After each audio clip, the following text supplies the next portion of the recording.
আসসালামু আলাইকুম সুপ্রিয় ভিউয়ার্স, দেশ বিদেশ দূরপ্রবাস সিঙ্গাপুর হোক আর সে আমার জাকির ভাই, অবশ্যই ভিডিওটা দেখে যাবা, অবশ্যই কমেন্টস করে যাবা যে সিঙ্গাপুরের অবস্থা এখন কি।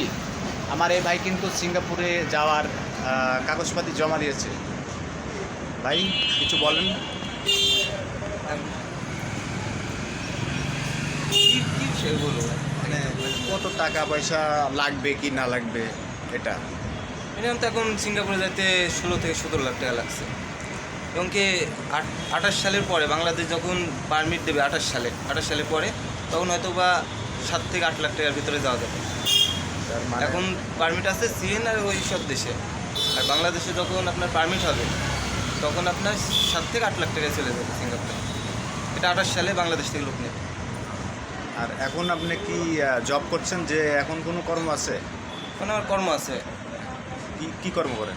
আমি একটা শোরুমে জব করছি। বেতন বেতন 15,000।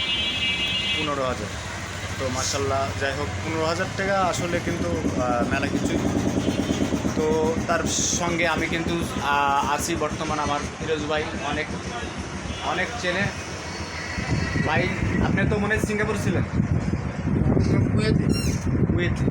তো এখন কুয়েতে যখন ছিলেন